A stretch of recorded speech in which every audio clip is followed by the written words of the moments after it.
Hello guys, welcome in target teaching school. तो चलिए देखते हैं कैसे हमको लेसन प्लान बनाना है बीएड में।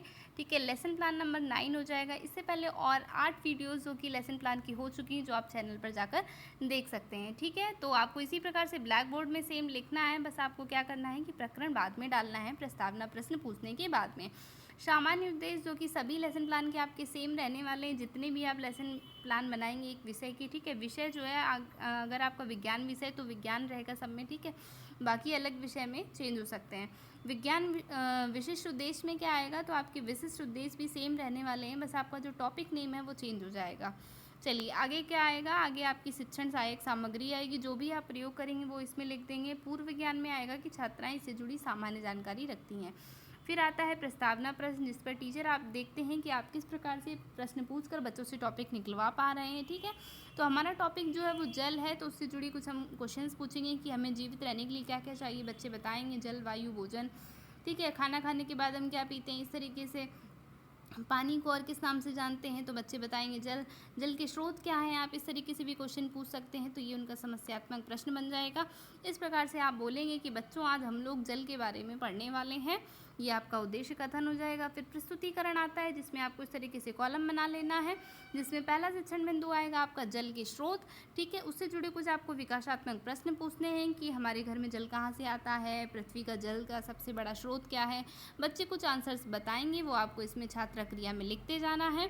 फिर आपका कथन आएगा, जो आप एक्सप्लेन करेंगे कि पृथ्वी पर जल के विभिन्न स्रोत होते हैं। ठीक है, फिर आप स्रोतों के बारे में बताएंगे, कुछ उनके गुण भी बताते जाएंगे कि जल का सबसे बड़ा स्रोत जो है वो समुद्र है। इसका पीने योग्य पानी जो है वो नहीं है, शुद्ध पीने योग्य पानी नहीं है, इसमें 2.6% नमक है। ठीक है, इस कारण से ये कृषि के लिए उपयोगी नहीं है। तो ये सब आपको क्वालिटीज़ बतानी है। ठीक है, और यहाँ पे जो भी विधि आप प्रयोग कर रहे हैं वो लिखते जाना है। जल के स्रोत के इंपॉर्टेंट जो भी टर्म्स होंगे वो आप ब्लैक बोर्ड पर लिखते जाएंगे। ठीक है, आपको अच्छे से पढ़ के भी जाना है पढ़ाने के लिए, क्योंकि आपको जो ना लेसन प्लान का ही रजिस्टर ना मिलने वाला, ये तो टीचर्स के पास होगा। ठीक है, फिर दूसरा शिक्षण बिंदु आता है जल के भौतिक गुण एवं अवस्थाएं। ठीक है, इससे जुड़े भी आपको विकासात्मक प्रश्न पूछने हैं कि जल का रंग कैसा होता है, जल की गंध कैसी होती है। इस प्रकार से आपको प्रश्न पूछना है, बच्चे जो आंसर देंगे वो लिखने हैं। फिर आप पूछ सकते हैं कि जल की अवस्थाएँ क्या है, बच्चे नहीं बता पाएंगे, फिर आप एक्सप्लेन करेंगे।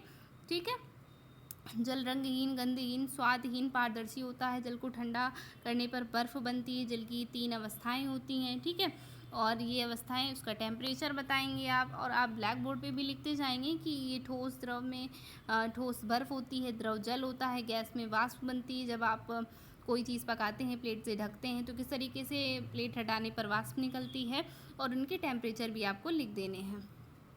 ठीक है, फिर हमारा शिक्षण बिंदु आता है। ठीक है, मृदु एवं कठोर जल। मृदु एवं कठोर जल क्या होते हैं, तो आपको विकासात्मक कुछ प्रश्न पूछने हैं कि दैनिक जीवन में पानी का उपयोग किन किन कार्यों में किया जाता है। तो बच्चे बोलेंगे कि कपड़े धोने में, खाना बनाने में। कौन सा पानी स्वाद में अच्छा होता है, बच्चे बोलेंगे मीठा पानी। इस तरीके से कुछ भी आंसर दे सकते हैं। वह पानी जो पीने योग्य नहीं होता उसे उसे क्या कहते हैं, तो बच्चे कुछ बोलेंगे खारा पानी, कड़वा पानी, इस तरीके से। फिर हम पूछेंगे कि मीठे या खारे पानी को किस नाम से जानते हैं, तो बच्चे नहीं बता पाएंगे। फिर क्या करना है, आपको एक्सप्लेन करना है कि लवणों की घुलनशीलता के आधार पर हम जल को 2 प्रकार में बांटते हैं, मृदु जल और कठोर जल।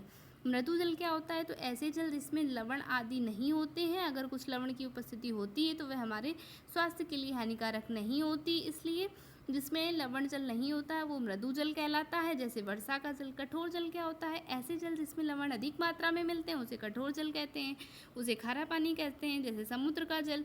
ठीक है, इस प्रकार से आपको एक्सप्लेन करना है, और ये जो इंपॉर्टेंट छोटे छोटे पॉइंट्स आपको ब्लैक बोर्ड में भी लिखते जाना है। फिर आ जाएगा आपका सभी लेसन प्लान में इसी तरीके से ही बनता है प्रस्तुतिकरण, फिर निरीक्षण कार्य। तो निरीक्षण कार्य जो कि सभी लेसन प्लान में आपका सेम रहता है कि जो छात्र अध्यापक हैं वो क्लास में निरीक्षण कर रहे हैं। ठीक है, और मूल्यांकन प्रश्न में क्या होगा कि जो भी आपने टॉपिक पढ़ाया है उससे रिलेटेड आपको छोटे छोटे प्रश्न पूछ लेने हैं, और ऐसे प्रश्न रखने हैं कि जो बच्चे तुरंत बता दें, जिससे आपका इम्पैक्ट अच्छा पड़े कि टीचर्स देखें कि हाँ बच्चों को समझ में आया और बच्चों ने बताया। ठीक है, फिर आपको गृह कार्य दे देना है। गृह कार्य के लिए आपको 3 से 4 क्वेश्चन रखने हैं, और फिर अगर आपने अच्छा पढ़ा है तो टीचर आपके कमेंट्स जो हैं वो अच्छे लिखेंगे, पॉजिटिव कमेंट्स होंगे। जो अनुशासन था क्लास में, मान लीजिए आप पढ़ा रहे हैं, बच्चे नहीं सुन रहे हैं तो अनुशासनहीन लिख देंगे कि अनुशासन नहीं था क्लास में। और अगर आप ब्लैक बोर्ड में नहीं शिक्षण सही से कर पा रहे हैं तो लिख देंगे। इस तरीके से पॉजिटिव और नेगेटिव दोनों तरह के कमेंट्स लिखे जाते हैं, ठीक है।